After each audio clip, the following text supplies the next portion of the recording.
Welcome everyone. My name is Julie Selman. I'm the head of EMEA at Magnite. Thank you for joining us today for the Magnite eMpower event. I'm really excited to welcome everyone to our first UK client event in over 2 years. We had hoped to make this an in-person event, but we settled on live streaming to be on the safe side. But hopefully we'll see each other again soon in real life. Magnite is a very different company from where we were the last time we had a client event. We've been on quite a journey the past few years. We've completed some significant acquisitions and we have rebranded to set our business up for long-term success as the world's largest independent SSP. Our clients really come to us to buy and sell premium inventory at scale across every format and screen. And we have invested in various companies to become a true omni-channel powerhouse, benefiting our clients both on the sell and the buy side as they try to navigate the ever-changing media landscape. Through the merger of Rubicon Project and Talaria and the acquisition of SpotX and SpringServe, we've become a trustworthy omni-channel platform. You will hear later today from various parts of the business. For example, we'll hear from Leon Siotis, our head of international at SpringServe, how SpringServe has built an open and flexible agnostic video platform for the modern streaming era. Other investments are related to the way we identify consumers, which is set for a seismic change with the deprecation of the third-party cookies. So invested in several companies to help our clients prepare for this new world. For example, Nth Party joined the Magnite family. They bring a really impressive software suite to future-proof data sharing and analysis. And a more recent addition to our family is UK-based Carbon, which is a company that enables media owners to measure, manage, and monetize audiences in real time. And we'll hear more from them later with a session with our new VP of Product, Pete Danks. Throughout this period of acquisitions and changes, we've already had some really major wins as a business, which is very exciting, and it validates our new proposition in the market. We really are a genuine omni-channel alternative to the walled gardens. And you'll hear today from Group M, who selected Magnite as a preferred technology partner globally. I will be chatting later to the managing partner of global investment, programmatic from Group M, to get his take on what the top priorities are for brands in 2022. Magnite also signed several European broadcasters and OTT platforms in the last 2 years. And this opens up a whole new world of opportunity for buyers as all this new inventory becomes available. And we'll hear later from Raukten and how they utilize various Magnite technologies to monetize their TV inventory in the UK and Europe. And then finally, more so than our products and tech, I really believe in our exceptional team that stands out in the UK. We are so blessed to have the best-in-class leaders, starting from Rebecca Eckers, who will be joining us later as well. She has just been promoted to MD for the UK Nordics, and congratulations to her, well-deserved promotion. I'm just mentioning her because I can't really mention everyone else, but it's an outstanding team. And we really try to go above and beyond every day to understand our clients' needs, individual needs, your goals. And we're always here to advise you on the best products and solutions that suit your business. So we designed today's program to equip you with the knowledge to drive success in your business and empower you, your team, and your clients. I'm excited for this great lineup. This afternoon, we're going to start with Claire Enders from Enders Analysis, who will set the scene by contextualizing the wider industry and highlighting key trends. It's a fantastic talk she will do. And then we'll have some industry leaders speaking to members of our leadership team, providing an outlook of what's coming up for Magnite this year. And then finishing up, we'll be joined by our CEO, Michael Barrett, who will provide an insight into the future of Magnite and ultimately what it means for you all as clients. So I'm really super excited for the year ahead. We have a fantastic team in place, we have fantastic technology in place, and we're looking forward to working with you, our valued clients. We hope you really enjoyed the sessions today. And as always, if you have any questions, please reach out to me or any one of our team here in the UK. I'll now hand off to Claire Enders from Enders Analysis. Enjoy your day and thank you for being here.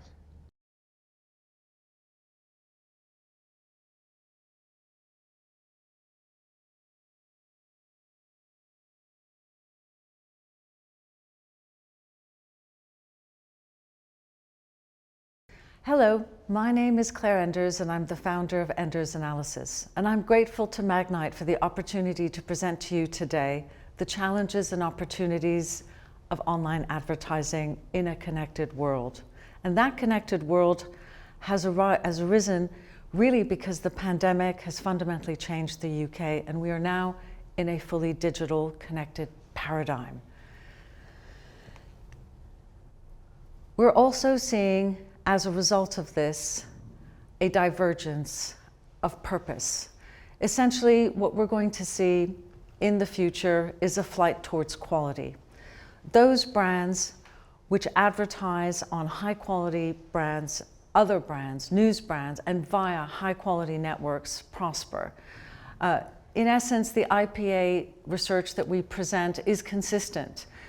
Across the board, those brands which are positioned in quality media and stay there within quality contexts and treat their audiences with humanity and dignity, they are going to be much more prosperous and remain that way. As you can see, their market share will be more significant, their profits will be more significant, and above all, they will also have pricing power because what they're delivering is something more tangible and intangible than value.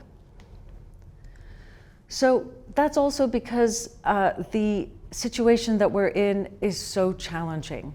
The inflation that the world is going to experience, and the UK in particular, is likely to be double digits. And the two-tier economy of the haves and the have-nots is going to become much starker.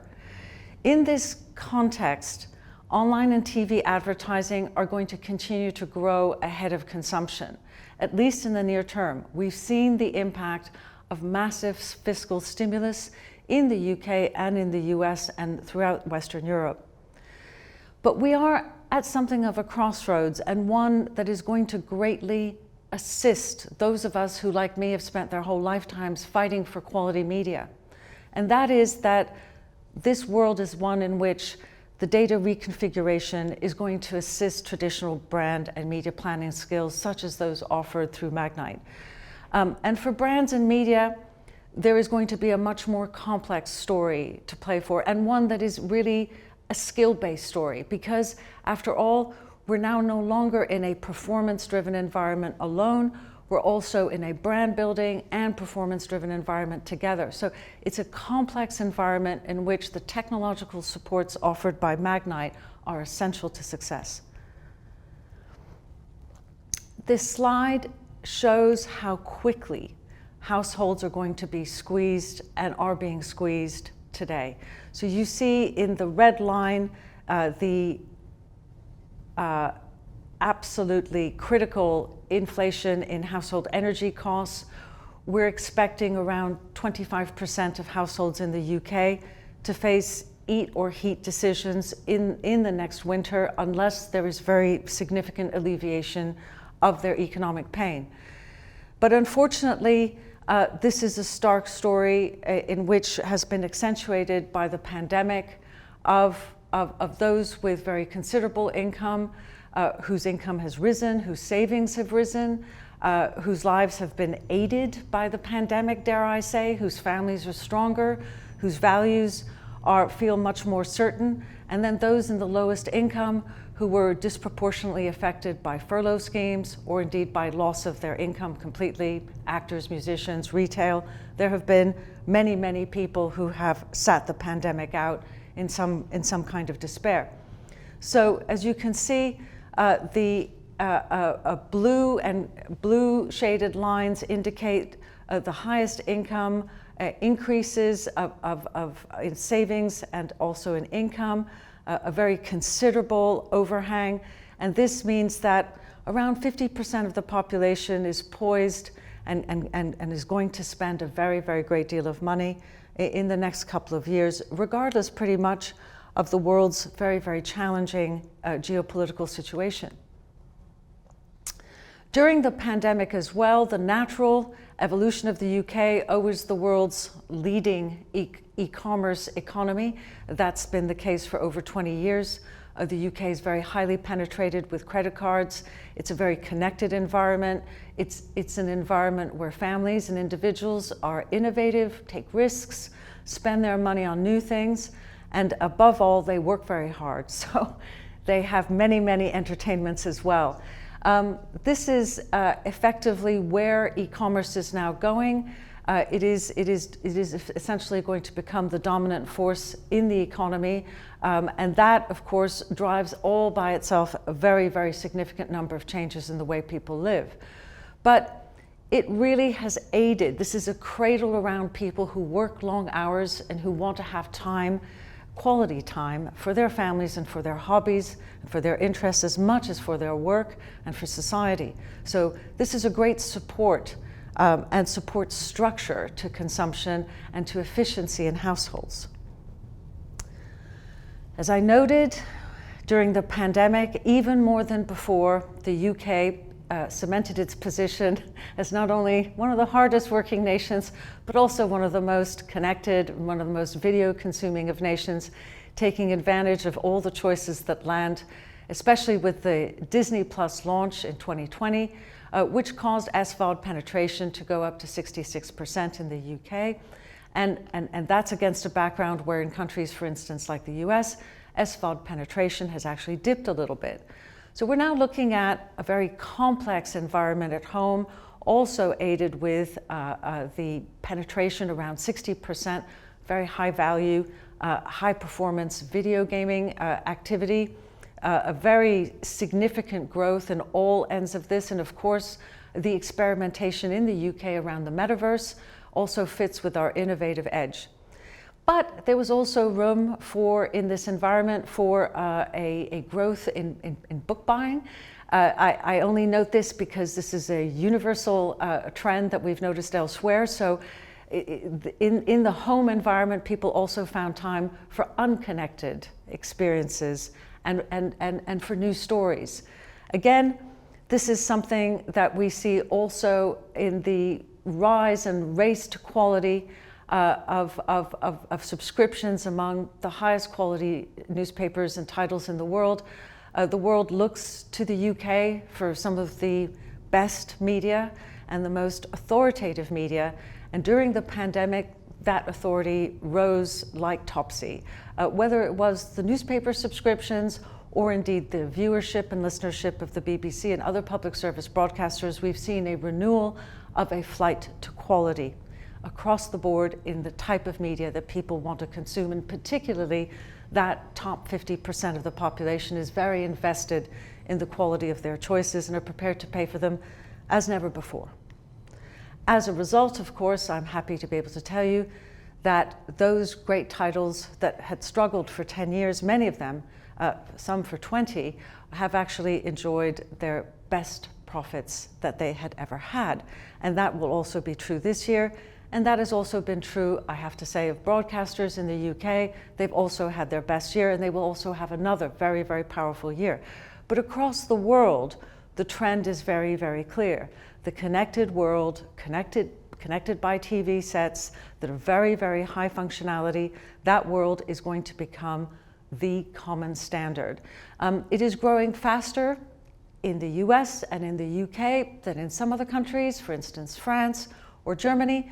But this is basically the future. The future always arrives first in the US and the UK when it comes to these technological innovations regarding video, regarding advertising. We have led the world for a long time in these areas. In the UK, broadcaster video on demand is driving around 99% of the revenue growth. We've seen a number of major innovations develop, particularly a recent announcement from ITV Plus, putting together all of its properties.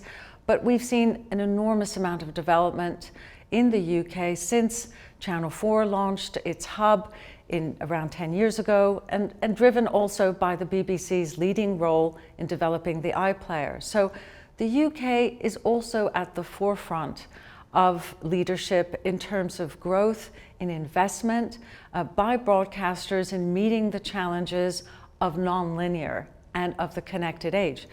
That fits with the UK's leading position in Europe, with around 80% of households with connected or internet connected devices in their homes.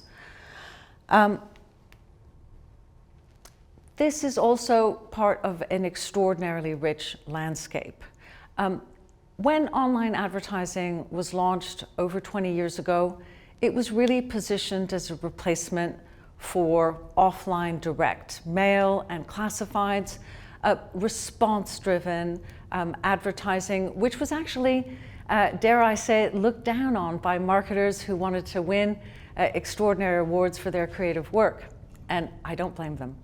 The UK has always created wonderful campaigns for extraordinary new brands, and that continues. But in this environment that has become so much more complex, what we've seen is the evolution of online advertising towards a much more subtle and much more nuanced approach to customer acquisition, retention, interest, and brand stimulation. Effectively, if you look at this chart, you'll see that, of course, online advertising principally represented by Google in the UK with around 92% market share. That is still the absolute core of how people find things and also of how they establish their choices. But if you actually see the role of offline and online advertising working in a completely different way, it's really because there is no other world that most consumers are seeing now but the online world. So in a sense, it's one in which the population as a whole has been educated to these subtleties and responses, which are those of this connected age. And therefore, the measurement that is required to keep track of how customers are responding, how consumers are responding, these require the kind of web that Magnite provides its partners and the brands that use it. So if you look also at the other chart, you'll see that effectively we've had a completely different change. I mean, 15 years ago, many people said the online environment is never going to be right for brands establishing values, subtleties, their colors. Everything is so flat. There was a proliferation of almost insulting types of impacts on consumers. There was a lot of pushback. I mean, the famous stat that consumers today see 4,000 adverts a day, all of this clutter, all of this noise. But actually what's happened is that working together and dealing with this connected environment, brands, technology companies, and agencies have purposefully driven the online environment towards one which is appropriate, safe, and possible for many brands to develop within, and indeed to develop within exclusively. We believe that in this post-cookie environment, which is dawning, in which data sharing is going to be replaced with the quality and necessity to have first-party data, we're seeing large pools of data that are exclusive to themselves, these walled gardens around Amazon, around Facebook, around Google. These kind of large-scale environments are the right ones in which to cull the best first-party data, which is just going to be the essence of what delivers performance for brands and what delivers the quality experience that Magnite strives for. So what should publishers do? Well, they have to build first-party relationships with users. We've seen a very huge rush towards that. There are quality relationships with users, and then there are less quality relationships with users, or there are actually relationships of complete indifference. And again, the differences between all these levels of relationships are really important to understand, and Magnite helps brands understand those relationships and helps publishers understand them too, because publishers themselves have gone through phases where they felt that they were going to be easy wins, or they were bragging about their levels of registrations without understanding that the richness of a relationship is simply not built on simply having someone's email. So in terms of how brands position themselves, again, we're looking at dealing with a world that is linear and nonlinear at the same time, and one in which the values, the sensations, the colors, the experiences that people have with brands have to be at some level replicated in a digital environment. And the skills in the UK that have gone into developing the meaningful means in which consumers can feel those things in what is a flat environment, this is really something that has been an extraordinary achievement, and one which really establishes our country as almost a test bed of the truly connected, truly digital, truly e-commerce driven environment. And one of the reasons why we've seen so much growth in the UK in online advertising is because the UK is so innovative, is so prepared to try so many different things. In the last decade in particular, since the financial crash, the UK has led Europe in venture capital investment, in capital investment, in inward investment, until Brexit, that is. But even so, that's picked up again. The UK last year, even last year in a pandemic year, obtained around 40% more venture capital than France, for instance, which is an economy of a similar size. So we're constantly seeing new businesses that are going in and growing. And how are they doing that? Well, their primary support is basically advertising. And that is something that is just a core part of every business plan. You're seeing so many different categories fighting it out. And yes, they're spending on all kinds of traditional media as well. So if anyone had said, oh, well, the renewal of TV advertising, both linear and obviously video on demand, is going to be brands that are exclusively online brands like delivery companies, food delivery companies, that would have been a shock. But it's because all of these phenomena are part of the consumer's real environment. Consumers really do watch linear, they really do watch non-linear, and they do really interact with each other and with brands in completely different ways. And across, in fact, in a kind of an omni-channel experience, British consumers are moving across so many different media through the day that it is very, very important for all brands to be able to track that behavior and to understand how people are feeling in every one of these different channels. So, looking ahead, this is a time of great geopolitical uncertainty, and one which I don't think many people have experienced before. Most people haven't experienced very, very high levels of inflation. It's been so many years since the UK experienced that, and indeed the world. But in effect, you know, the sense of home, the sense of family, the sense of being connected to each other and of being able to have the highest quality choices really without leaving your home. Also in the UK, a great perseverance in working from home. People have evolved towards a life that many of them feel is really worth having. And so as a result, you know, these important changes we've seen in the pandemic, I think many of them are here to stay, and we're not going to see a reversal towards that linear, commuting, high intensity physicality of the world, a world in which, you know, essentially everything is a carbon choice. We're not going to see that happen again. I don't think we will ever go back to a time when people don't consider the carbon impact of their commute.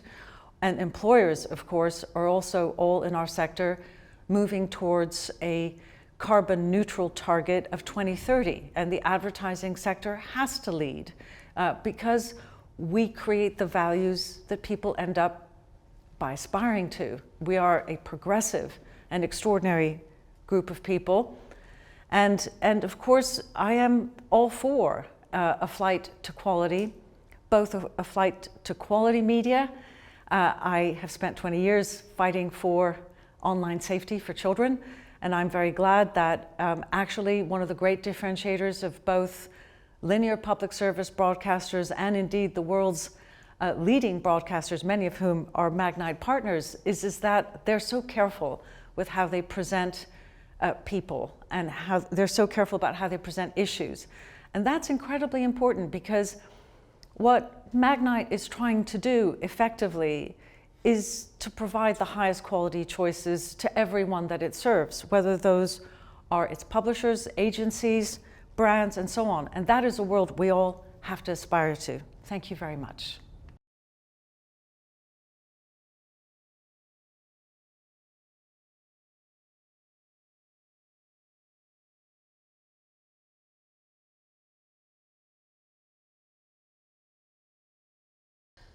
So welcome everyone. Thank you for joining us here. We are going to talk to Axel from Group M today about Group M and their strategy with brands and agencies. Thank you for joining us today. Thank you very much, Julie, for having me. So to start off, would you like to maybe give us a short intro on who you are and your role in Group M? Sure, absolutely. So yeah, I'm Axel, obviously. So I'm like part of the Group M investment team, where we have a global focus on the programmatic supply side, look into all the various options in order to optimize the business for our clients, and that really like combines all areas that is like somehow connected to supply. It could be like the supply setup with publishers, could be also something around supply path optimization, but also like our separate like supply businesses around marketplaces that we offer our clients, etc. So yeah, have a good history with more than like 16 years with the group. So quite some insights, and yeah, I think we are doing a good job for our clients. So thank you for that intro, and it seems like you've been at Group M for quite a while. Yeah. And so I think in your position, obviously you have a very unique view into sort of what advertisers and brands are looking for using Group M when they're buying media. What sort of key components, in your opinion, should brands be focusing on when they're pulling together their strategies? Yeah, I mean, in general, I think it's like very specific for each client setup, right? So they need to like figure out themselves like what direction they're like heading and what specific areas they are like looking at. But I think in general, I think we can say that they should like have a look at their target group or like audience they'd like to reach in general, and from there working backwards in the chain. So like most of clients that we're talking to at the beginning, they're saying like, okay, I'm using that type of like DSP, and then I'm just like running my programmatic campaign. And we like suggest to take this like step backwards and like focus on the target group they want to reach, and then also like figure out what type of like channels they need to use in order like to reach that target group. Work with our like agencies and planners together in order like to carve this out, and then from that perspective work backwards in the chain. So carve out the channels, the publishers they want to work with. Maybe they already have like certain commitments with these publishers, but then also from a programmatic perspective, have a look at the supply side. So focusing on the supply side, what partners provide me with that access to these channels? Do I have the transparency that I need in order to execute via these channels? Do I have access to maybe certain data points that I'd like to see? And then take it from there towards the DSP part, where you need to look at partners that support your strategy, right? That support the functionalities in order to reach these specific parts, in order to make these filterings in your like programmatic campaigns to go through down the path that you like selected to reach the target group that you initially like focused on. So that is like an area we usually suggest. So working backwards from publishers via supply to the demand side, and have like a clear focus what you'd like to achieve from a transparency and data perspective, because you need all these like data and this transparency in order to run the next round of campaigns and like optimize your programmatic setup. So you need to have this transparency, and it doesn't necessarily make sense to just like throw your budget out into the programmatic space where you have no clue where it lands. Yeah, makes sense. So on that actually, so how are you helping then brands and agencies, other than, okay, we suggest sort of you go work backwards like you just explained, but how can you help them as Group M and your agencies to help them succeed kind of planning that and executing that? Yeah, so I mean, we have multiple options within like our wider like agency portfolio in order to run this, but we do have marketplaces set up for outcome-focused clients. We do have marketplace setups for clients that are specifically interested in transparency, not just like in transparency from a supply path perspective, but also like financial transparency in order to have financial audit processes in place and support our clients from that perspective. And I think we cover like a wide range of client requests. We do have very different clients in the wider group of Group M.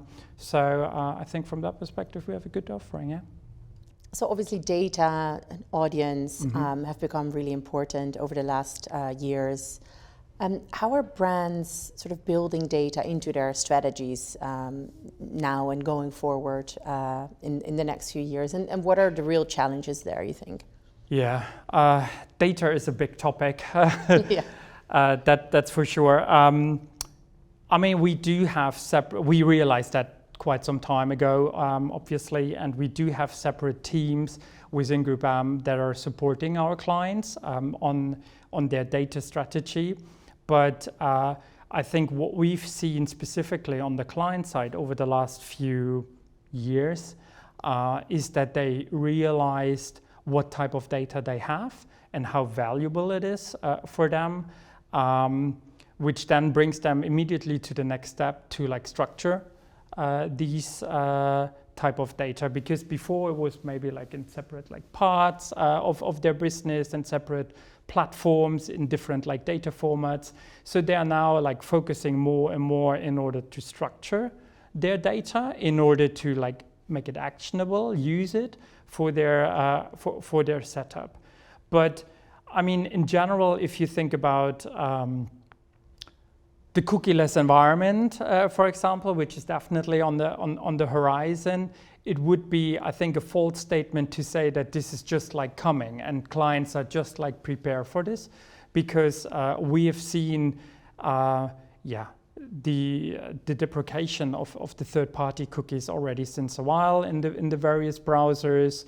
We've seen that with like large companies like Apple like pulling away from this and like implementing certain techniques in order to avoid the usage of cookies.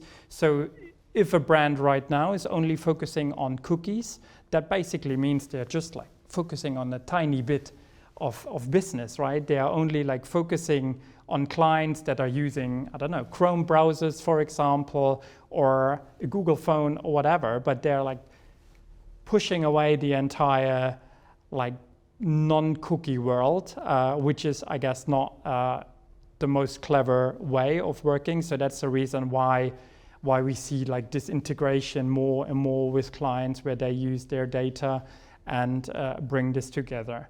And then obviously you also need to think about like what technology you need to use and like how you do this in combination with all the regulations that we have, GDPR here in Europe, but also like other regulations worldwide, have a focus on these areas and not just like putting all your eggs into one basket. Work with partners that are flexible to multiple types of data, who can like work with data in a flexible way, and that's the same like for the identity part at a later stage. So rather focus on technologies that are not saying this is my solution and you can only work with that, but have like a more flexible approach and saying like I can plug in my first party data as a client, combine that, extend that with different like identity solutions. Right, thank you. And I guess somehow related to that, but not exclusively to that, from Group M's perspective, and the agencies obviously within Group M, what are you thinking about? What do you need to think about within the agency to deliver for brands? So thinking about partners you work with, or even educating your own workforce and things like that. What is sort of the focus there? So. We have like clients that are asking us for transparency, as I said initially, from an operational perspective, where they move into central teams, where they want to have this financial efficiency. But then we also see that obviously more and more budgets like moving from the traditional world into the programmatic world, which is quite fragmented.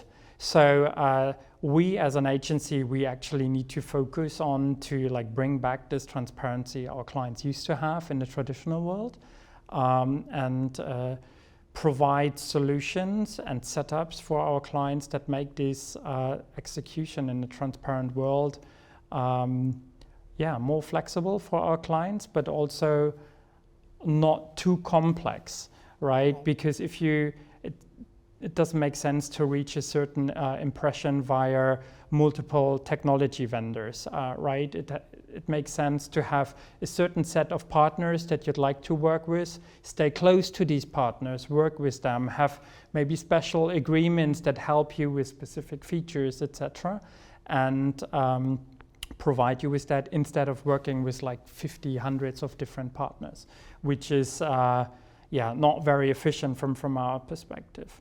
And then the other area is very much around priority if it comes like to CTV formats, for example, which are not available like display formats, for example. So we have like scarce of inventory there, and So speaking of CTV, actually, obviously we've seen the CTV world mature quite a bit over the last couple of years, very fast.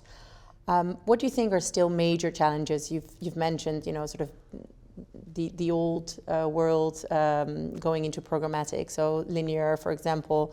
What are still major challenges, do you think, to overcome in the sort of CTV, TV world? And also, as part of this larger, what we call omni-channel strategy that we see brands are sort of going towards? Yes, interesting. There was like with the pandemic, obviously a massive move in that area. What we have seen is a strong shift from the audience into digital and streaming services. That is obviously a threat to broadcasters, and they need to catch up because people have multiple subscriptions with the Netflix in the world, and want to like watch their content from that perspective, and broadcasters need to figure out how they can keep up with this. So they need to open up a little bit from that perspective, and also like work closer with technologies like you are, but also with the agencies in a way, in order to translate the benefits that clients used to have in the traditional world, saying like, I go to broadcaster XYZ and I spend $1 million with that publisher or broadcaster. It was like pretty clear that this type of money lands with this broadcaster. It was pretty clear what type of TV shows I'm running on, etc. That's obviously very different in the programmatic world, because when a client spends $1 million, it's not necessarily clear that this $1 million lands with that broadcaster. So that's a threat for broadcasters, first of all, and they need to make sure that they provide the same inventory to these clients so they can access it and not like driving these spends into social video formats, walled gardens, etc. The other area is that we have an issue in the industry with priorities around these type of formats, because if you think from a priority perspective, a publisher obviously wants to sell their inventory at the highest price. However, with the client budgets, all these like technologies involved that are like taking their cut, it's not the same money that arrives there. Plus the combination that DSPs usually optimize based on price and where they can find the cheapest like target group in the most cheapest way. This is like not necessarily a preferred setup for broadcasters, and that is the reason why we as Group M we provide them with solutions in combination with Magnite, for example, where we have like a closed environment where they can provide their inventory in a safe way to these clients to translate DIO buys from the traditional world into programmatic, where we can like execute this in a transparent way, where we can ensure commitments are fulfilled, and drive it from that perspective. But there is, especially in EMEA, we did a good step already in that area, but there is still more to do, to be honest. Especially in the less advanced markets, even though they are like heavy on like TV buys, there's something we need to like change from a perception perspective and how we like work together. Yeah. So it's an education piece as well, not just like on the client side, but also on the broadcaster side. Yeah, absolutely, absolutely. Great. So looking to the future, education, very important. Are there any immediate opportunities or challenges, or both really, that you see sort of for the next 12 months? We've seen, I think, from first of all, there's a great opportunity in programmatic, right? If you do it right. But we also seen a lot of like changes in the environment, where we've seen more and more demand platforms, for example, moving into a direction where they have some sort like a connection to media or to supply, which means they focus and optimize maybe towards these areas. It doesn't necessarily mean that they do this, but there is a risk that they do this. And that is actually a bit contrary to the way how the industry is moving, because industry is moving towards transparency, towards like a lot of like flexibility from a supply perspective, from a direction or from a flexibility, what direction I want to take to this inventory. But with demand side platforms focusing more and more towards their own interests and maybe revenue drivers, this is not necessarily healthy for the industry. So there's definitely a risk. Although I understand the position of these DSPs, because they are like most of the cases public companies driven by like shareholders who wants to like get their benefits, etc. So I understand that.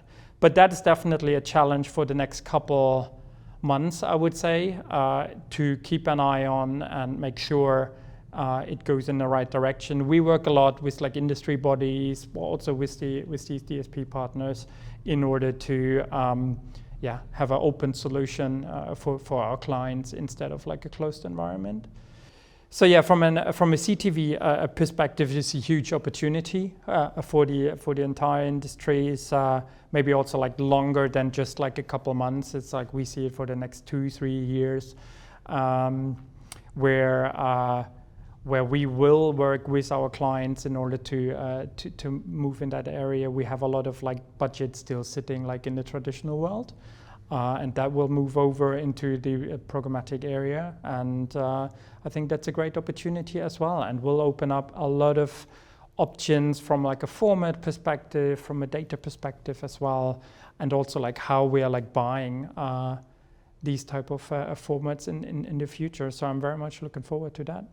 Yeah, that's very exciting to see the sort of increased efficiencies. Absolutely. And last question. Right. What are you looking forward this year or in the next, coming years? You personally, as Axel in your role, but also in your personal life.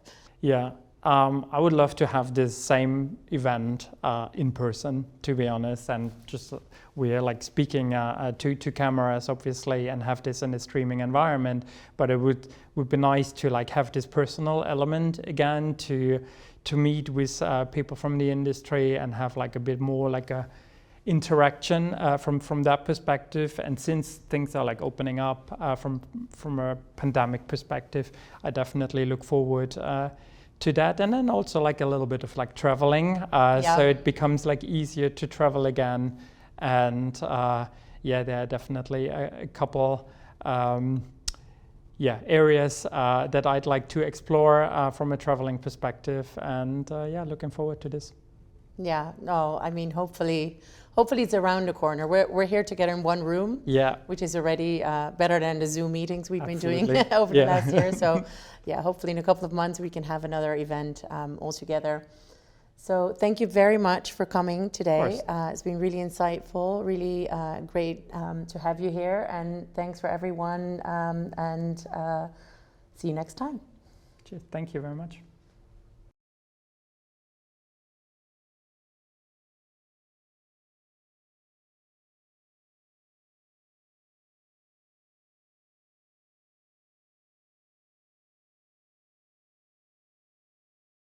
So thanks for joining us today. My name's Frank. I'm one of the demand leads at Magnite, and our team focuses on bringing our publishers demand, but as well as working a lot with the buy side on kind of providing tech that means they can consolidate their buying easier. I'm also joined here by Will Goff, who is the AV product lead at Dentsu for the UK, but he's been in the AV space for 10 plus years, spent some time at Sky, and it's going to be great to have him here for this session.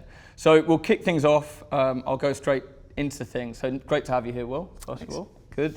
So we'll start off really nice and broad. How have you seen brands adjust their TV strategies for the year ahead? Yeah, it's a really, really good question. And I think it comes back to sort of three themes really that we're seeing within AV, and particularly within linear, because often it governs what we do and how we speak to brands. So the first one being sort of hyperinflation within linear TV. You know, it's kind of over sort of close to 25% for broad audiences, and then kind of hitting mid-30s for younger audiences. So that's definitely one that's kind of giving advertisers the need to kind of reflect on what they're doing. The second one linked to that is audience fragmentation, and then fragmentation within the whole video space is a kind of a really interesting one, and really driving a lot of the conversation we're having.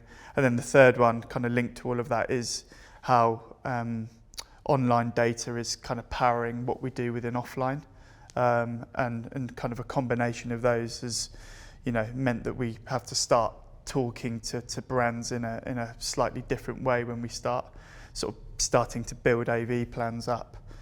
So we have a kind of a number of planning tools within Dentsu that we utilise to make sure that we are kind of best placed to be speaking to brands and advertisers, and that's AV Stack, and that's kind of built off of our CCS panel.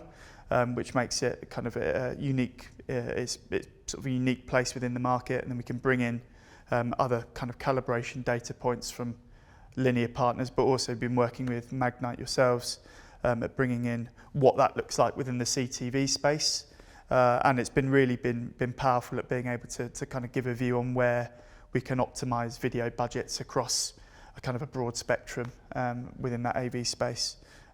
So that's kind of really kind of how we've seen things shift over this year, I suppose. But yeah, it's going to be, again, another interesting year, and it again just all hinges off what we see in that linear space, I suppose. Yeah, absolutely. And I think like the data piece as well that you've mentioned there is like that's kind of key to all of it, right? And like even, well, definitely outside of Dentsu, but we've seen how do different teams, so obviously CTV being very digital focused, and AV teams maybe not being as familiar with that side, like the programmatic teams are the ones executing. How do those two kind of come together is really important for kind of, I guess, executing on any plans there as well. So moving on to the next question, we've looked at kind of TV as a whole, I guess, as its whole ecosystem. But what is it that is particularly attractive to brands about CTV and adding that into their kind of channel mix right now? So CTV is a huge, big, broad term, and it encompasses what the broadcasters are doing, and the broadcasters have been doing it for absolutely ages. So that's important when we're having these conversations about CTV, that it's quite a well-established channel in its own right, really. And to call it a channel, I don't know if you can, because it's just TV to most of us, really. But what we're talking about within that kind of programmatic space, and within all of those kind of direct-to-consumer apps that are now integrated into most people's smart TVs or games consoles, or however they're getting their content. You know, being able to kind of access that pool of inventory has been particularly interesting, because it's opening up a kind of a whole new world within TV that had until very recently been kind of relatively untapped. And I guess the real beauty of it is there's going to be a unique audience out there, and that's certainly something that we're kind of looking to prove out. But also the kind of the content that sits within a lot of those channels is going to be particularly important to some advertisers' strategies, because a lot of it is kind of fairly unique in the way it's positioned. It's speaking to just people who are interested in certain pieces of content and who are just going to go in and focus on that. And it's a bit like when we're speaking to advertisers and stuff, it's essentially just another channel within the channel mix. And the scale that we're now seeing with the kind of the work that we've been doing with you guys is now kind of almost doubled within the last couple of years. So it's really going to be adding incremental reach to what they're doing, speaking to new audiences. Obviously the context around where you're advertising again is really important. And, you know, brand safety as always within this space is really important as well. And that's something that we're kind of able to prove is kind of online with where we would expect it to be with the broadcasters. So the content piece I think is really interesting. Like when we've been talking to brands directly as well, I think they're realizing that ultimately it doesn't matter to them whether they're like where their audience is. Like the audience is sat in front of a massive screen in the living room, they're watching long form content, they're in a highly engaged state. Why don't they utilize that? And that audience, like we said, is unique to like what they're doing on linear most of the time, and quite easily kind of provable, which I'm sure we'll kind of touch on later on as well. Just linked to that. I think what we also often consider or don't consider is when we're speaking to people about what TV is, you know, us as media people think everything is sat in silos. So it's TV, broadcast of VOD, connected TV, programmatic. Ultimately, it doesn't matter. It's all content really, isn't it? And that's, you know, try and put my sort of where my mum and dad would want to watch, or like my sister, she just wants to watch content and she'll go onto the big screen to find whatever content she wants.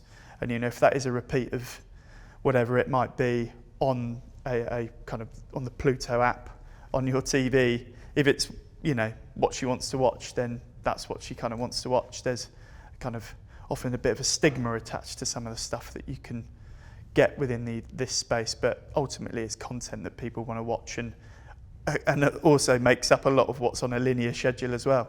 So I think it's, you know, the context and, you know, those predefinitions of TV are definitely there to be debated. Yeah, absolutely. And like the audience as well, like you kind of touched on it yourself, like we've done our own research at the start of, I think, well, back end of last year, and you can kind of see that the CTV audience very closely matches the audience of the general population. It just shows that everyone is watching CTV, basically. It's not kind of just youngers or just olders.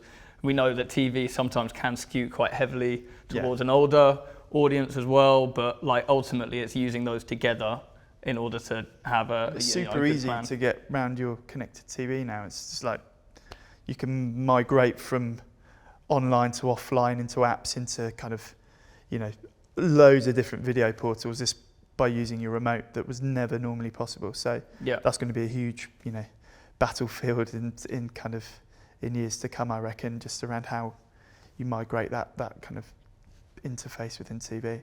Yeah, certainly.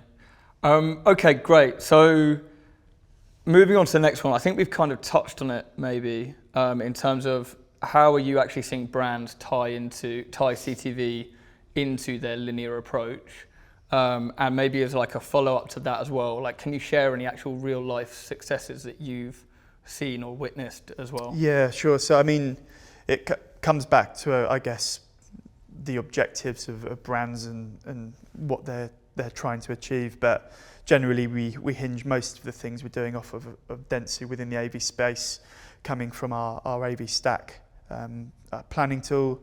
And generally speaking, that gives us some insight on where we need to be kind of distributing budgets in order to maximise 1+ coverage, and connected TV, feeds into that, and we're getting advertisers using that as a kind of a means as a starting point in where they should be investing.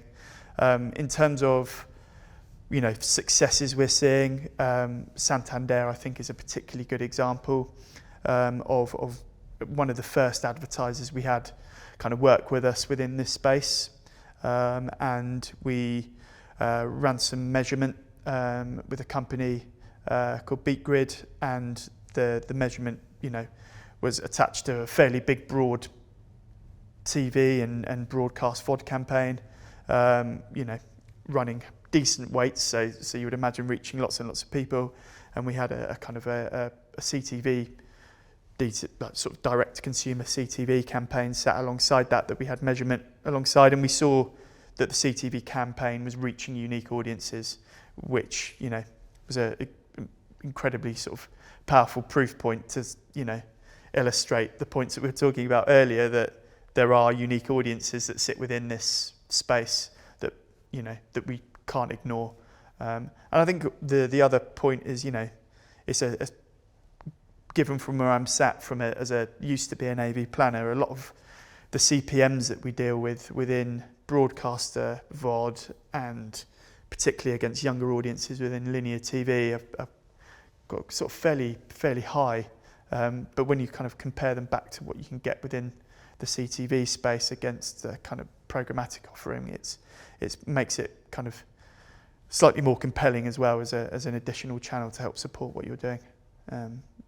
Yeah, absolutely. And I guess when it comes down to that kind of like unique audience and finding that's something that has been spoken about for like a couple of years now, at least. It's like now we actually have the measurement solutions to prove that it does exist, and like on every single campaign that we're running, we are seeing that there is always that unique audience. It's not like we have to specifically target certain partners or whatever. Like it's naturally there, which is great.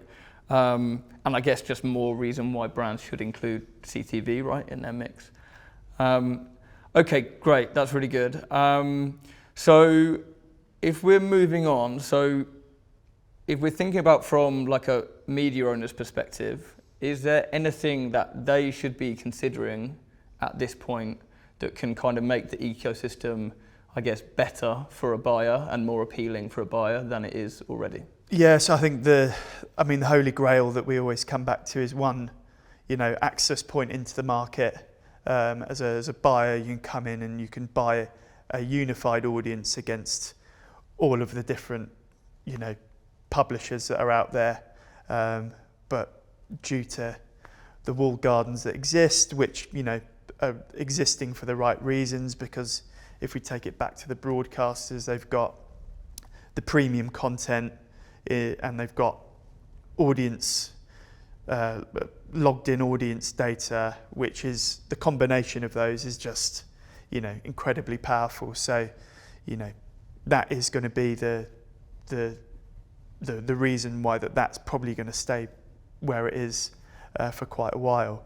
But from a broadcast space, C-Flight's going to be really interesting, and it's a step in the right direction for sure within this space around how broadcasters are working together, but still C-Flight ignores everything that's going on within the programmatic space, which we've kind of just said is growing and there's unique audiences there. So until all of that, while all of that isn't captured, we're still missing out on a proportion of the market that kind of needs attention, I think. But what's happening against some of the bigger DSPs out there, being able to give a single source access point into the market has been really helpful, and hopefully that will help fuel things. And I think as demand comes from agencies and advertisers to get all of this moving in the right direction, I think it'll be a really interesting space. I think, quite exciting as well. Yeah, absolutely. I think like the measurement piece that we've been talking about, like that needs to still be cross. I know that obviously Dentsu are building out their own solution, but like for it to be fully widely adopted, it needs to be across everyone in like quite an easy way to access as well. So I guess we've got about 5 minutes to go. We'll end with sort of final predictions for the year ahead. I've got a few of my own, but I'll let you go first. Okay.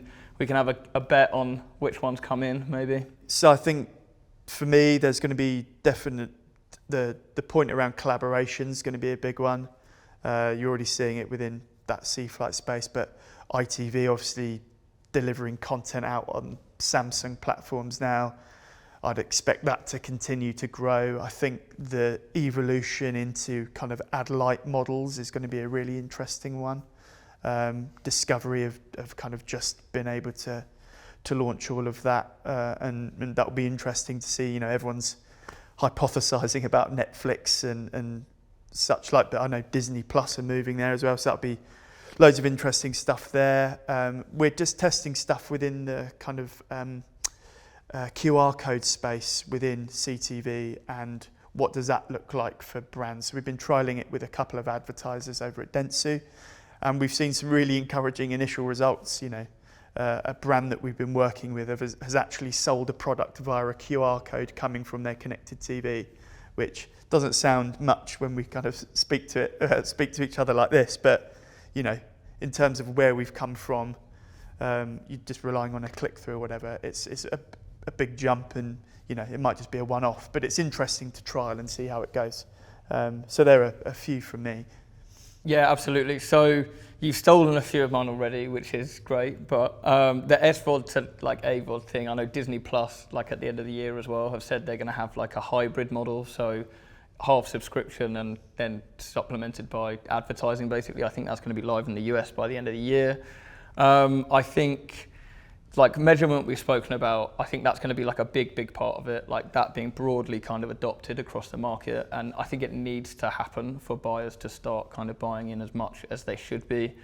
And I think lastly, like around, like you touched on it already, but the unified buying point, I think agencies in particular or brands are going to want to start controlling their not only their buying, but like the supply that they're buying as well, and sort of using tech in order to actually, control and consolidate their buy. I think that's going to be kind of a big part of it as well. And then I guess it's, you know, controlling reach and frequency across everything that they've got in there, rather than doing it kind of disparately. Yeah, and that's going to be the challenge, I think. Yeah. Trying to join up all those dots is going to be, really hard. But I completely agree with you on that last point. I think that'll be another big one to kind of see how it goes. Okay, perfect. Yeah. So thanks very much, Will. That was a really great session. Appreciate the time. And thanks everyone at home. We hope you enjoyed the session, and I hope you enjoy the next one as well.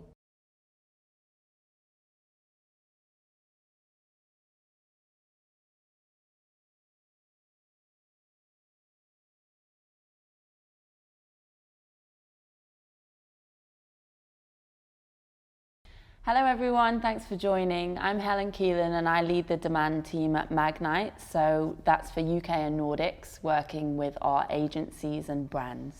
Over the last few years that I've been at Magnite, we've seen a key trend towards agency marketplaces. Agencies have been conducting supply path optimization, so looking into where and how they're buying their advertisements programmatically, and also, or rather kind of as an evolution of that SPO process, agencies are now building their own exchanges. This is to kind of complete objectives like more working media, increasing transparency, and direct access to publishers. So today, I wanted to get some insights on really how agencies are utilizing marketplaces from a global strategic viewpoint. And who better to have with me to discuss that than Harry Holder, who is our Global Director of Biddable Supply and Product at Havas, and Leila Malki, UK Biddable Supply Director at Havas as well. So hello guys, welcome. Hi. Thanks for joining. Cheers for having us. So we'll get straight into it. I will shoot the first question at you, Harry. So really, as a bit of an intro, why do you think agencies are pursuing marketplaces? Is this the next step of supply path optimization? And what are Havas doing in this space? Yeah, so I think that agencies are interested in marketplaces because we've had a bit of a rethinking in how we want to run ad campaigns and the importance that the media plays within that process. It's not that the media has never, not been important. It has, but with the likes of performance and wanting to reach the right consumer, sometimes these things can overshadow the where we're going to meet that consumer and how we're going to reach that consumer. Mm-hmm. The sort of the digital ecosystem is dependent on advertising to survive, and I think some of the success metrics that we look at don't build towards a sustainable future. And so we started thinking about this at Havas, and we wanted to be able to build out a methodology that meant that we could buy better media and we could buy media better. And so we about 4 years ago, we developed Meaningful Marketplaces, which follows a very simple sort of starting mission statement, which was to build out, to be able to provide the best possible path to the most meaningful media. Mm-hmm. And so that has two different parts to it. It has inventory curation, which is good inventory curation that follows the concepts and the ideals that we have behind what makes meaningful media. And so we meaningful media matrix. Well, so we define meaningful media as media that is trusting, mm-hmm. Trusted media that is engaging, and media that is influential. And so using certain criteria, we then developed a process that meant that we could measure and evaluate and in the end curate media at scale that we deem to be meaningful. And then once we've done that, we then move into the second part of that, which is supply path optimization. Mm-hmm. So building the best possible path to that media. And so again, we needed to define how we wanted to improve the supply path to make it cleaner, transparent, compliant, and generally just be a better way of buying media. And then we needed to work with the likes of our tech providers and the media partners that we have to make sure that when we do buy, we're buying it through this methodology. And that means that by overlaying a rigorous inventory curation practice over the top of robust supply path optimization, we can create an environment for our advertisers that is clean, that is transparent, and it makes sure that it supports the media that we want to support, so the media that we feel is meaningful. Mm-hmm. Leila, you're nodding. Yeah, because I think that the way that we would have done that previously, historically a trader, would be you'd have all those, to have that control and that sort of transparency, you have a lot of filters in the DSP, and you kind of apply all these layers to control where you're delivering, who you're delivering to, and try and improve that media quality. Mm-hmm. But so much of that is reliant on everything sort of matching all the way. So whether that's your URLs, your IDs, even just categorization, and you need the whole supply chain to match up with that. And I think that one of the ways in using a marketplace and PMP deal IDs means that you can have that supply chain like transparency, but accountability all the way along. So what you're doing is you're asking the publisher, do you deem this as brand safe? Do you deem it media quality? And then using a PMP, you can have those filters all the way along, but it kind of all speaks to each other rather than this kind of a bit more mismatching, which is, maybe we should be moving away from that a little bit more and put control and accountability all the way along. And I think that one of the good benefits of that is obviously for an advertiser, that you're delivering somewhere premium and ad safe, but that does also mean that the publisher's in control of that user experience, mm-hmm. and they know who's buying that way. So that transparency works both ways. Yeah, a bit more strategic, basically. Okay, so that's kind of the why. How successful do you think Havas have been at creating this marketplace so far, or how successful has the marketplace been? Like, what kind of benefits have you seen versus other buying strategies? So in the UK, we're at about 80% PMP, or in these marketplaces, MMP, which is...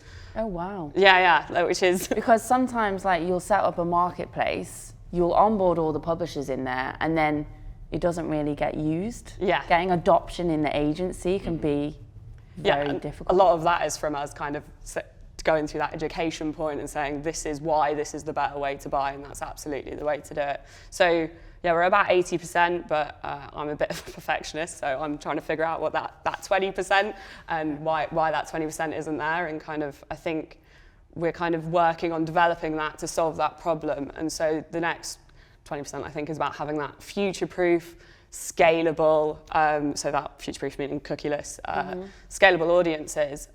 So one of the things that I've done, that we've done, is worked on building a sort of vertical display, MMPs. Sorry, I'm going to say MMP like 100 times. MMP meaning marketplace. Yeah. Because everything has to have a 3-letter acronym. Yeah. Obviously, it's programmatic. Yeah, so it's just, say it about 1,000 times a day. But so building out these for our key verticals that have asked these MMPs, where we've gone and spoke to publishers and asked them about their what first-party data, what contextual segments, and what their site lists are. And then I've built and launched a technology version as the first iteration of this, where all of that, this marketplace with deal IDs, where we've already briefed out partners on the audience and the media quality and our SPO framework and all of this, good stuff to, which means that's in there, and that's then our advertisers can all sort of tap into that and use that if they're after that audience. And now I'm kind of working about sort of growing that, but it's going well so far. I've probably got to do a lot of data analysis on this coming up, but yeah, it's good. So that's the next step, basically, making it more granular, more audience data, more kind of usable for different campaigns. Exactly. Cool. And Harry, from a global perspective, Yep. are you rolling MMP out everywhere? Yeah, so we currently have MMP is active and available through all of our sort of major markets in Europe and across North America, and then this year we're rolling it out across all of our markets globally. Cool. And the whole thing about it is that it is always evolving. Some of the stuff that Layla's mentioned there is she's been able to build out contextual and vertical based MMPs and to future-proof against things like the death of the cookie, and that's that happens because of the flexibility of the way that the model's built and the scale that we have within it. And the scale is something that we've consistently had to evolve on. When we started this 4 years ago, we had 100 publishers in there, and now moving into 2022, we'll have tens of thousands of publishers in there, and that gives us the sort of the ability to start breaking this up into different parts to answer questions that people are concerned about. So some of the things that we've done is, we've really tried to make our brand's investment drive positive societal change. And some of the examples that we've done for that would be, we've built out the social equity marketplace. So that's an MMP that supports minority-owned and operated media. And then we have the environmental and sustainability marketplace, which supports media partners that have similar commitments towards climate and environmental responsibility. And then I think the next stage that we have working for this year is we're going to incorporate attention into the MMP. So we can move away from older models of things like viewable CPMs. We can move towards attentive CPMs because we want to be able to show that our ads aren't just shown on that media, but they're actually seen on that media. Them. Yeah, for sure. It's great to see how it has kind of evolved into all of these different kind of veins, because obviously I've been working with both of you and we have spent many hours building the marketplace, so it's really great to see. So going back to the start then, obviously you're working with Magnite on this marketplace. How did you evaluate which tech partners to choose to kind of structure your marketplace? Yeah, Laels will have specific sort of local requirements that are needed, and I'll let her go through those. But from a sort of the foundational point of view, we had, you know, a couple of key metrics, and you kind of mentioned some of them earlier actually, in the fact that, you know, one of the key points that we wanted to bring out was we wanted to create more a more direct path to the media. You know, so we understand that the you know, as we all know, the programmatic ecosystem, if it's not optimized, is quite complex and has, you know, can lose its efficiency, normally to the benefit of, you know, unnecessary middlemen as well. And that's something that we were really conscious that we wanted to be able to tackle.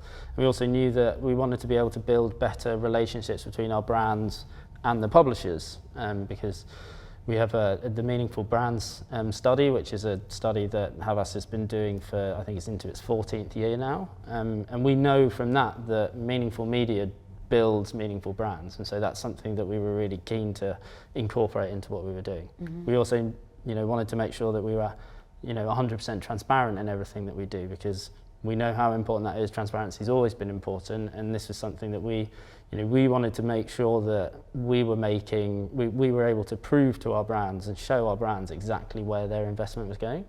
You know, that was something that was, you know, the importance of that was really amplified by the ISBA study that came out a couple of years ago that showed what was, you know, an unoptimized supply path is, yeah, exactly, the hidden delta, that, you know, we didn't want that in here. So we had to make sure that transparency was a real key part of it.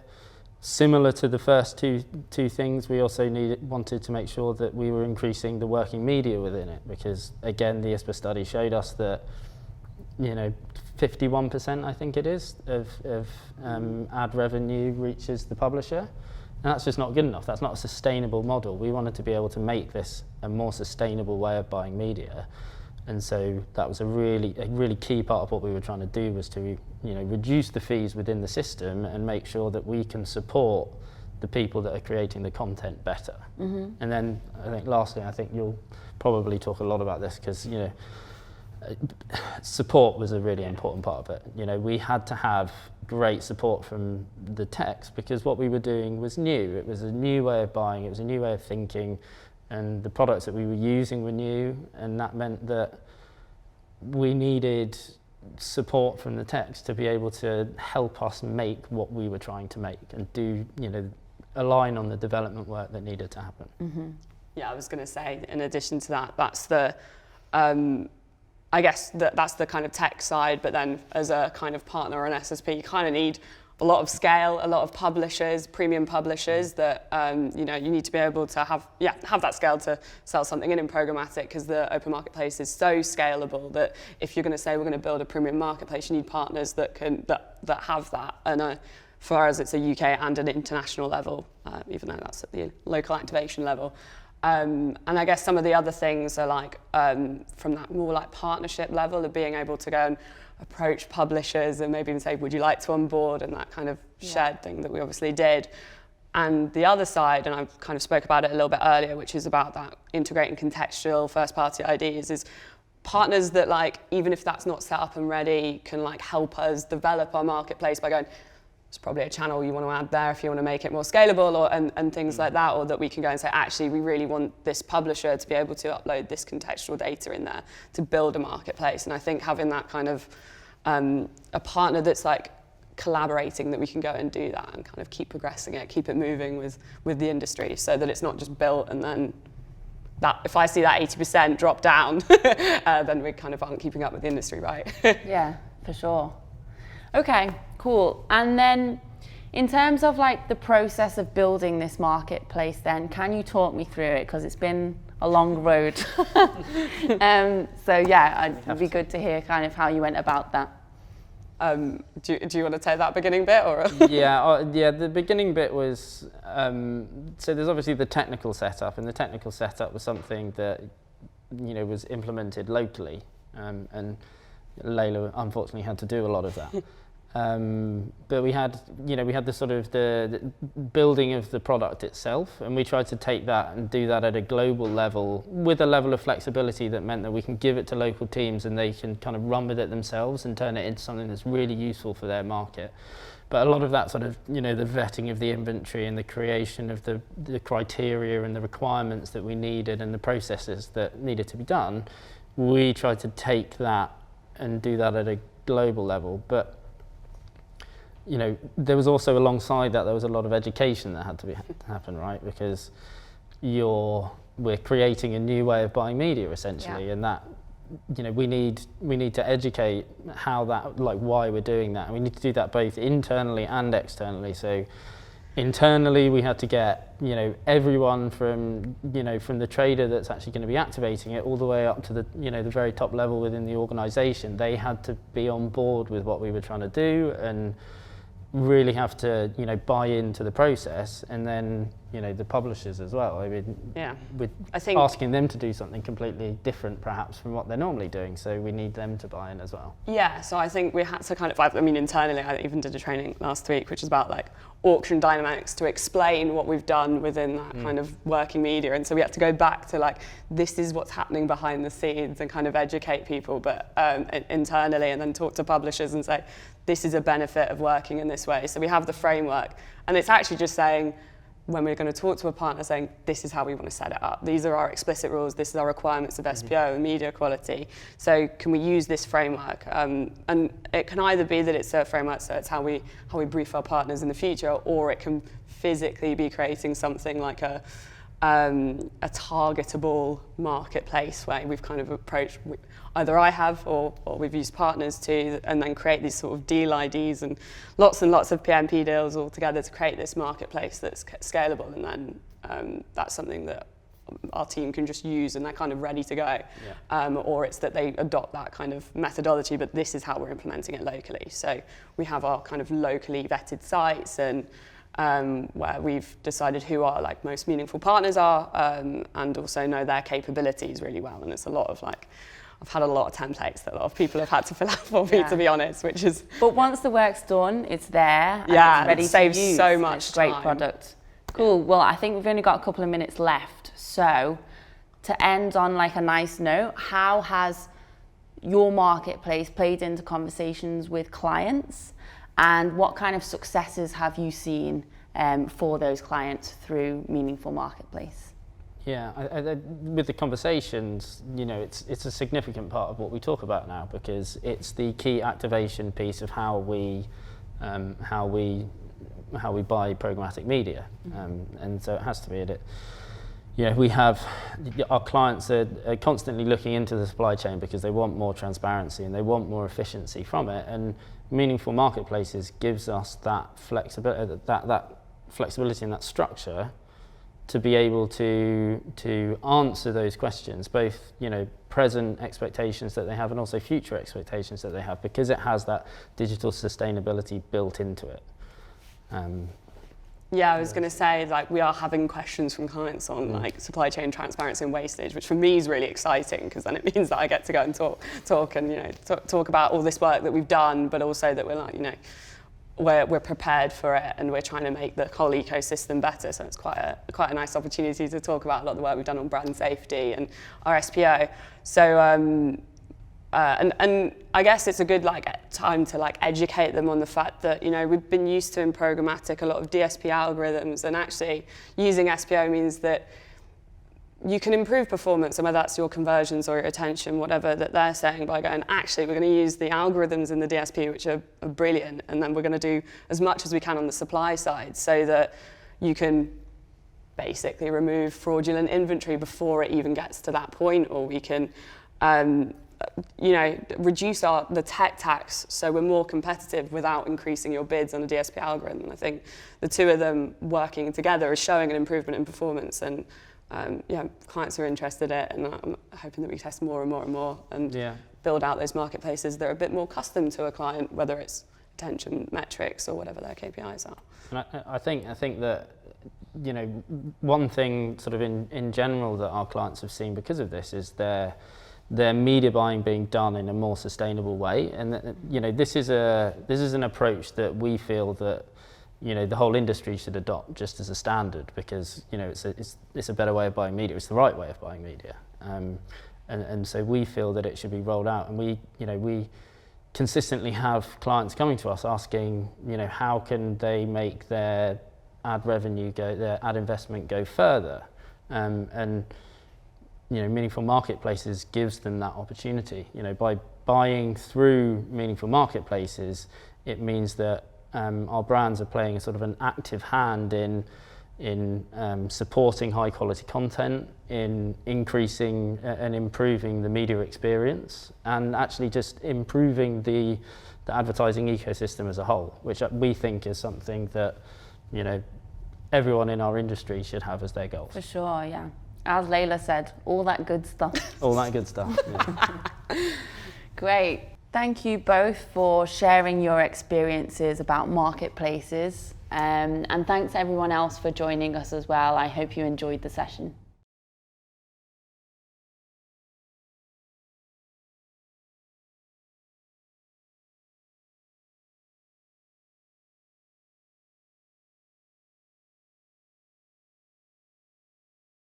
"2021 saw a number of developments for SpringServe. The first, and the reason SpringServe is taking part in this fantastic event today, was of course that SpringServe was acquired by Magnite.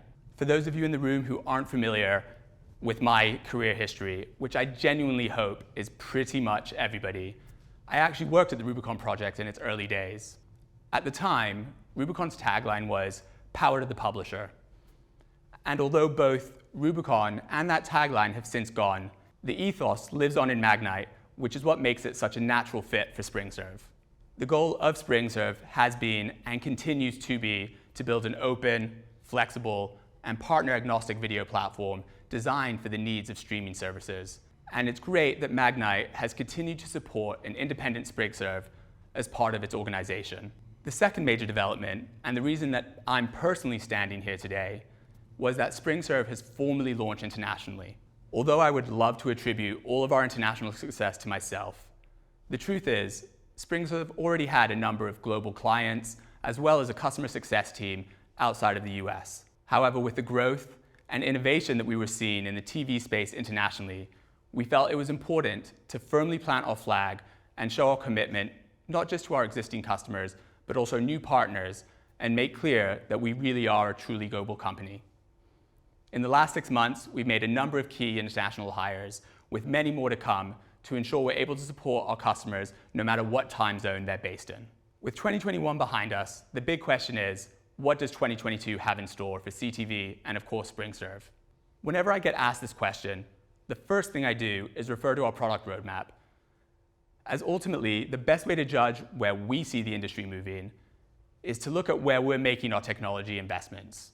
Literally, you know, are we putting our money where our mouth is? When I look at our big releases for the first half of this year, you can see a clear theme across them, and broadly, they fall into 3 interconnected buckets: user experience, automation, and monetization. When streaming services were new and experimental, you could just about get away with showing back-to-back ads or a pixelated creative. But as the space has matured, media owners are no longer catering to those innovators and early adopters who are much more forgiving about what they were seeing on the TV. They now have to convince the majority that the viewing experience is on par with what they are used to. In those earlier days, media owners ultimately had to make a choice between revenue and ad experience. And too often, revenue won out at the cost of the user.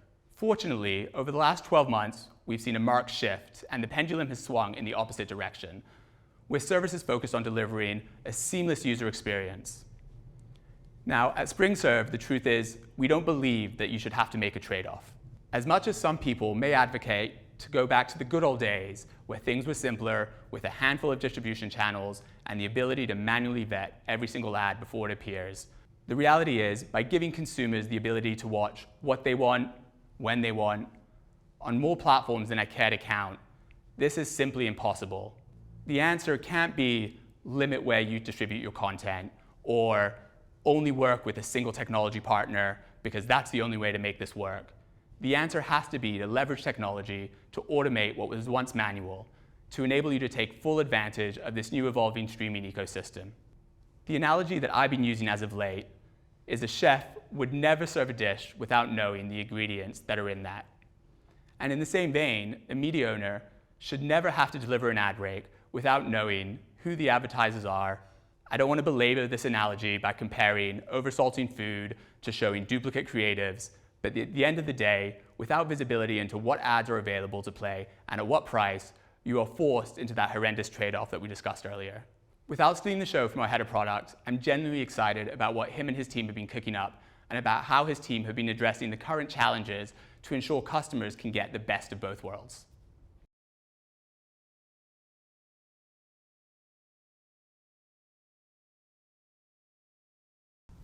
I just want to thank everyone for being here today. We have a fantastic session coming up with Jim Collins from Raukten, who's going to give us a view on how to build and continue to maintain a successful AVOD business within the European landscape. So I'm going to do the cardinal sin of any interview and actually ask my fellow panelists to introduce himself and let us know a little more about yourself.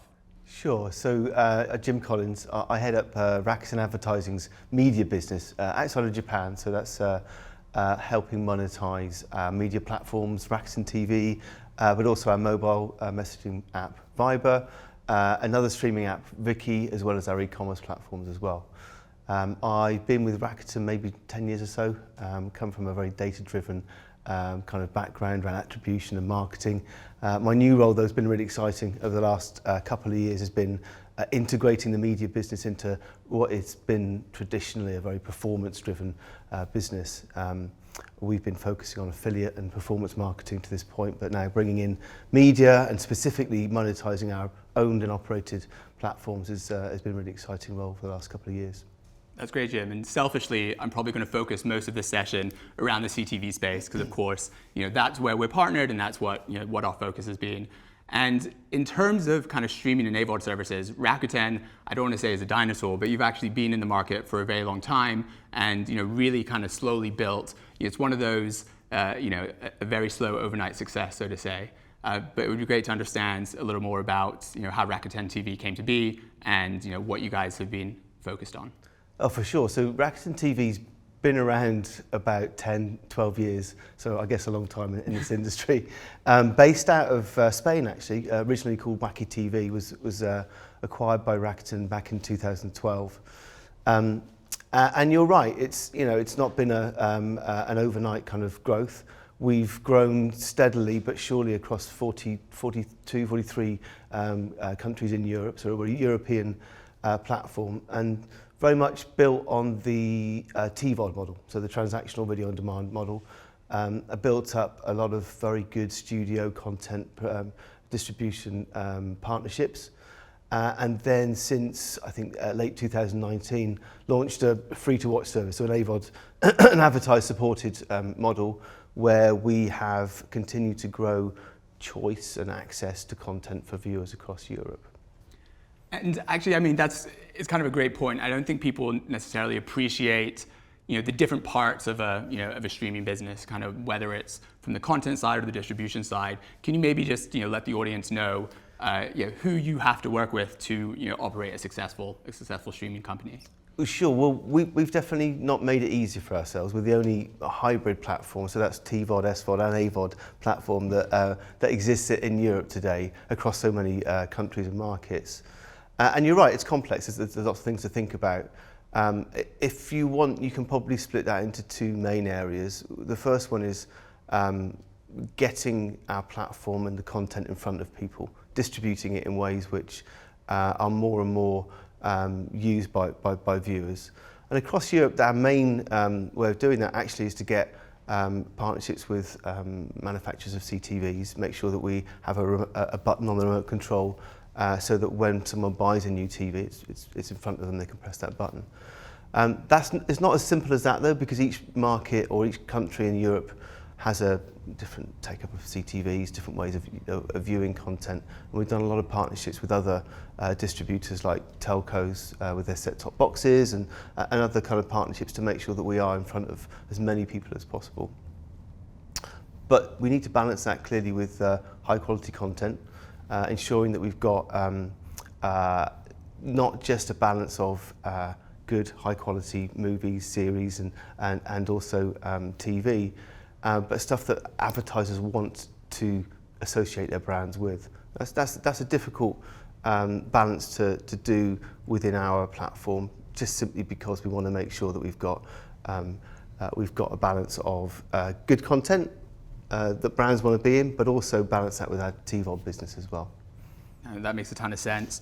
And so then kind of thinking about the advertising side of the business, because of course that's what you are specifically focused on, what trends are you seeing in the space today, kind of looking out into the next 9, 12 months?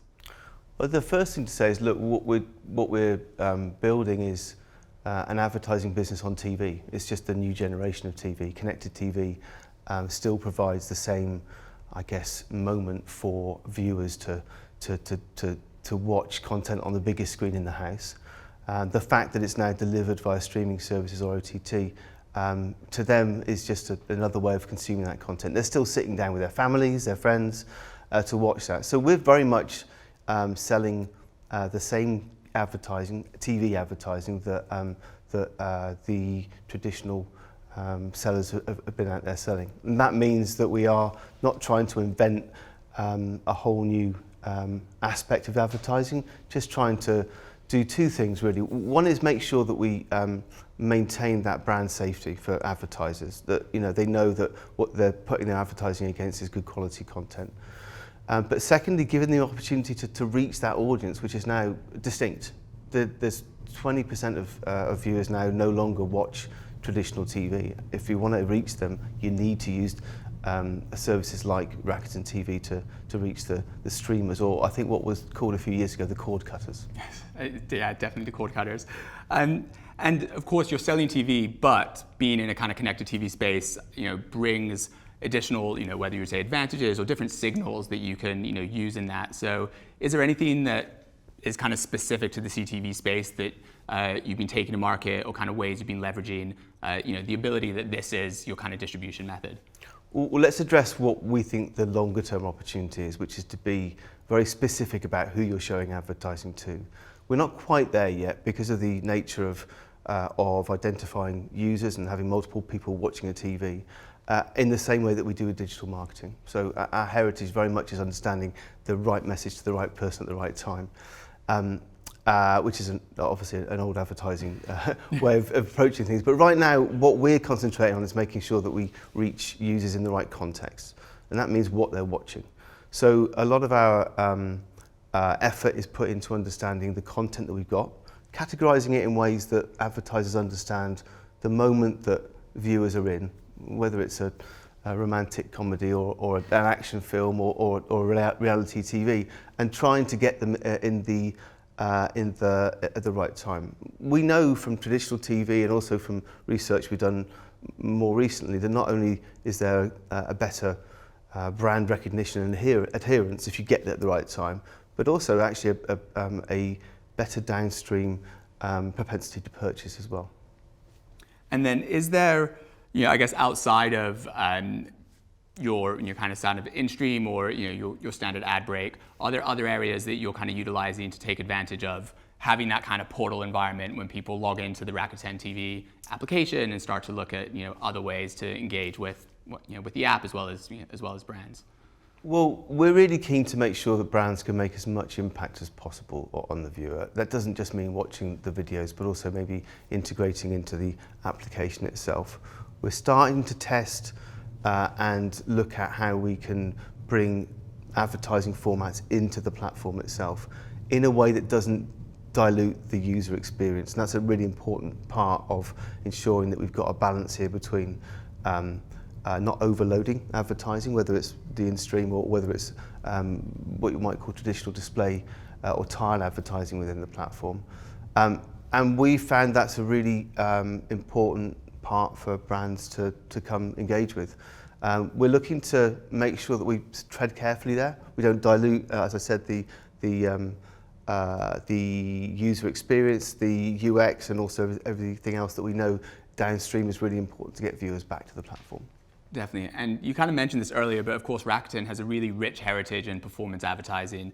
Now, of course, we think TV, we think big brands, but it feels the broader economic climate and advertising in general, people are looking for results at the end of the day. Is there anything that you're borrowing, not necessarily, kind of standing up exact services, but is there any learnings or things that you're borrowing from, the kind of performance side, the performance heritage of the business, and bringing that into the, the kind of broader CTV space? Yeah, for sure. I mean, look, I think everyone understands that the more brands understand what's available in terms of technology, in terms of platform, the more they're interested in kind of stepping towards performance from their branding budgets. And I guess coming from a heritage of attribution as well, I'm really keen to understand what the impact of advertising is.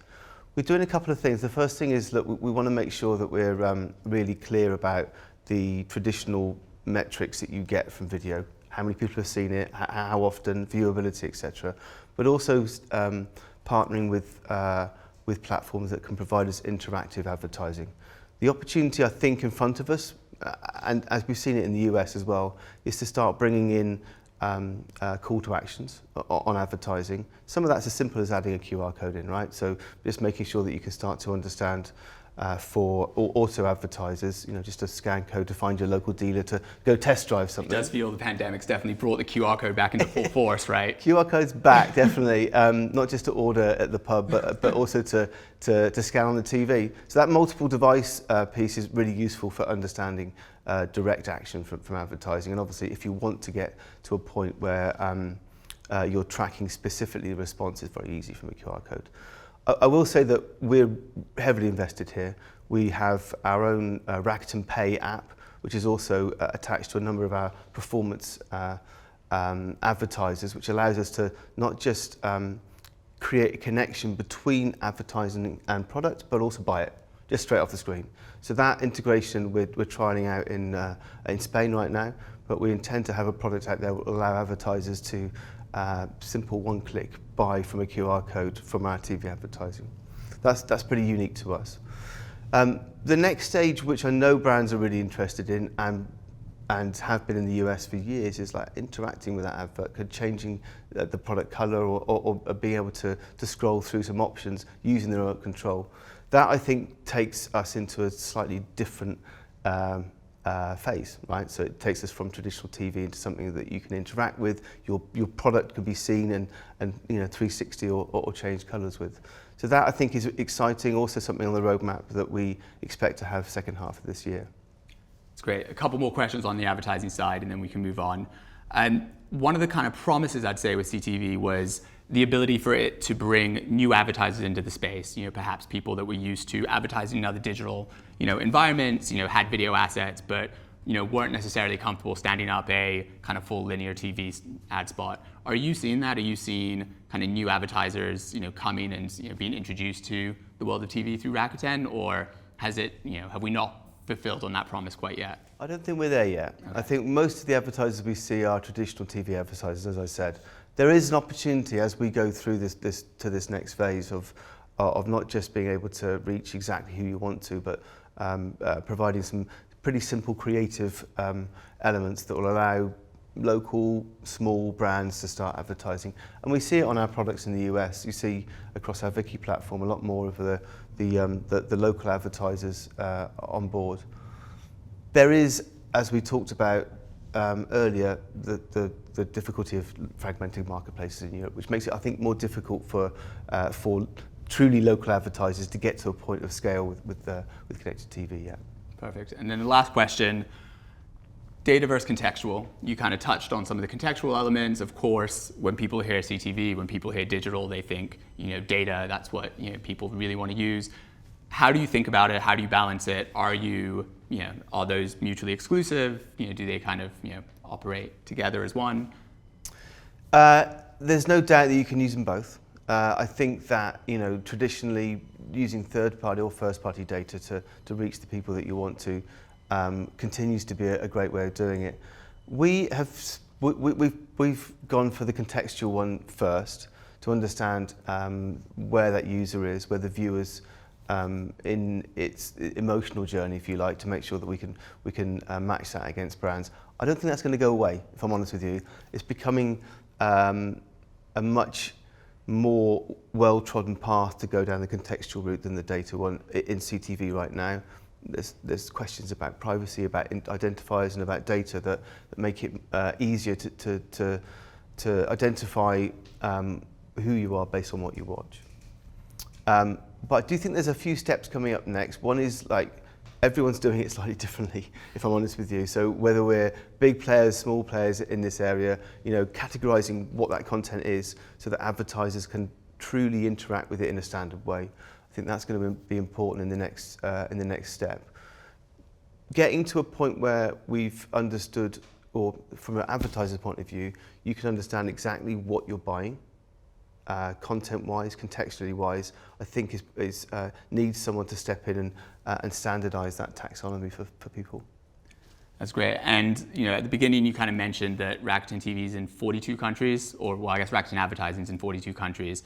When we think about the Raukten TV proposition, I know you're in a number of European countries.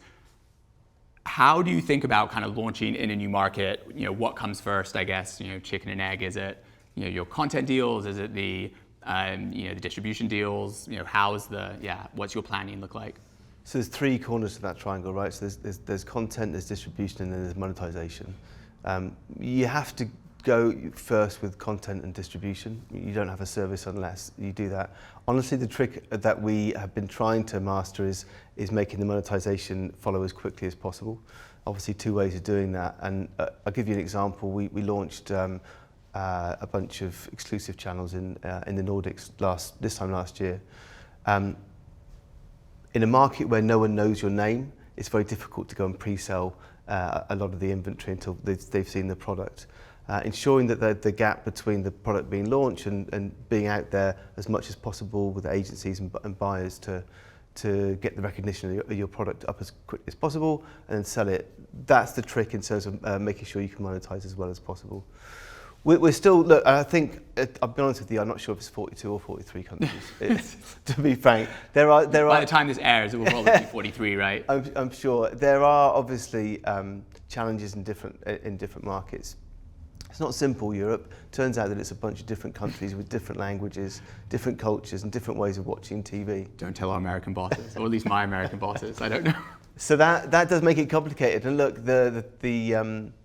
our content acquisition team at Raukten TV are great at finding the right relationships, building the right set of content, which is both popular, understood, but localized in a way which doesn't turn people off, to coin a phrase, but just make sure that people can continue to watch content which is relevant to them. And in some cases, that's just doing deals with local independent film distributors to make sure we've got the right content in front of them. And are you currently seeing kind of a difference in user habits, the way that users are, watching Raukten TV from country to country, or, are we actually more the same than different across the continent? There's definitely differences in a couple of dimensions. One is, look, I think in the UK we're quite used to buying a smart TV, putting your own apps on, whether it's Raukten TV, Disney or BBC iPlayer, and then just accessing content that way. We've got a number of different ways that people have grown up watching TV. Set-top boxes are a big way of viewing in France and also Italy. That means that our content needs to be there. So that's one dimension about how you actually get there. I think the other thing which, if I'm honest with you, wasn't really on my radar a couple of years ago was the streaming linear services. So, but by which I mean, rather than choosing a film or an episode and watching it there and then, actually just turning it on and seeing what's on, having some rolling channels of content which is becoming more and more popular. It was cool, I think, to start with the lean back experience, which isn't something I particularly like in terms of a name. I don't think advertisers like either because it sounds a little lazy, but it is now very common for our streaming content, our live streaming content, and also our this kind of looping content to be really popular. People will dip in and out of it, and that's something I hadn't expected, but it seems to be pretty popular in every market we're in.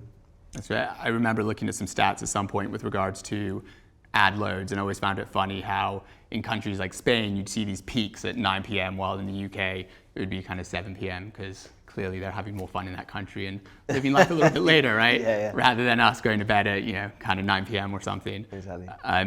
Great. Well, so then just to kind of close things up, I kind of like to do, I don't want to, we'll say quick fire, but cover a couple of quick topics. Feel free to give a bit of context to your answer, but it's kind of an overrated, underrated. So okay. In your opinion, and I'm going to throw some things that you actually haven't covered before. SVOD services moving into the advertising space. I'm just going to say inevitable. Okay. I think, look, I'm not sure whether that's underrated or overrated, but yeah, I definitely think it's going to happen. I mean, the truth is that more and more content rights owners, whether it's their content or other people's, are looking for multiple ways to monetize their content. The flip side of that is people are just looking to access more and more content in more and more ways. There's lots of research, and we've talked ad nauseum about the subscription fatigue, the amount of money people are willing to pay for subscription. After that, the only way people are going to go and get your content is advertised, supported, free ways of doing that. So I think it's going to become inevitable for content holders to diversify the way that people watch their content. No, definitely. The emergence of walled gardens in the TV space. So I guess kind of the, yeah. Well, I guess that talks to my last point, really. Like if you're someone like Disney, that you've created one place where you can go and find your content, those walls will need windows and doors and ways for other people to see in and view that content. So I think we're in a middle phase, consolidation phase of those walled gardens. I think after that there'll be natural phase where those walls become a little less strong. And last but not least, all content will be streamed within the next 5 years. 5 years might be ambitious everywhere, but I think, look, we're continuing to see the number of streaming-only viewers go up and up. I would say that in some markets that's probably true. UK is definitely ahead of most. But I think it's unlikely that in every European country we're going to see that in 5 years. Yeah, I think you're probably right. Maybe 10, maybe 20, but it seems like that's the direction of travel over time. Yeah. Well, that's great, Jim. I really appreciate it. This has been fantastic, and I really hope that this has been kind of illuminating and giving people an appreciation and understanding of what it takes to operate a successful AVOD business across this fragmented market that we call home. So with that, thank you very much, and I look forward to the next session.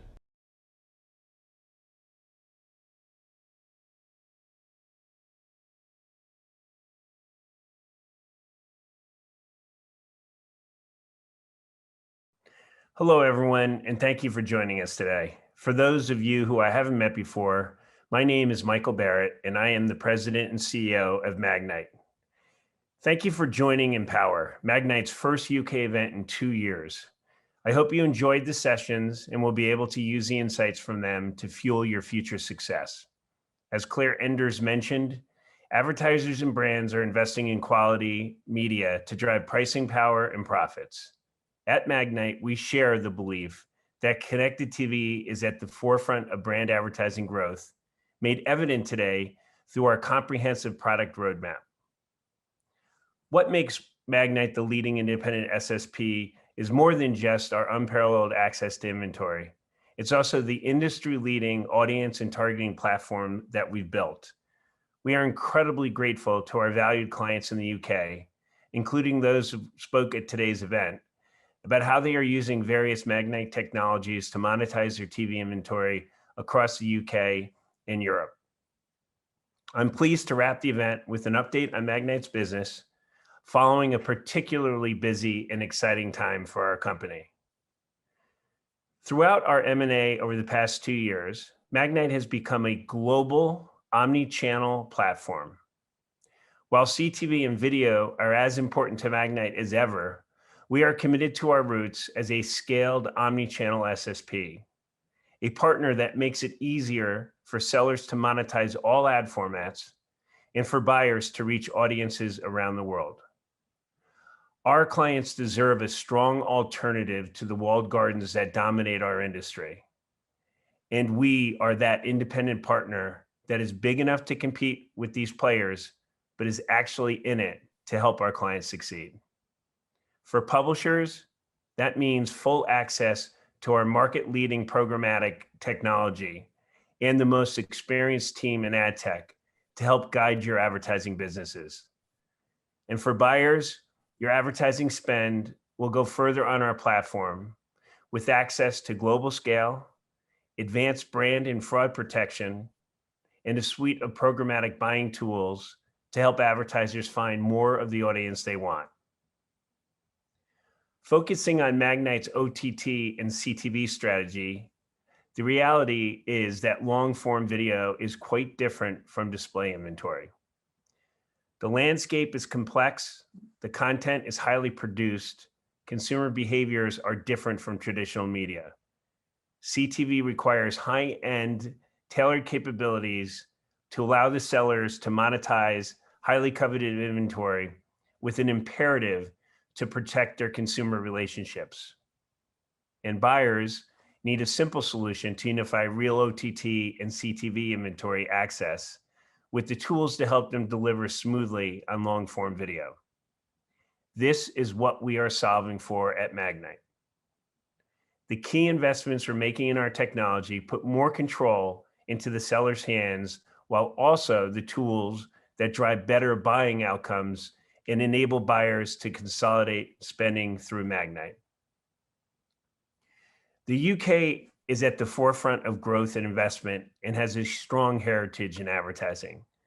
Local consumers are leaning into OTT and CTV viewing, which has accelerated during the COVID lockdown, with viewing times increased by 1 to 2 hours every day.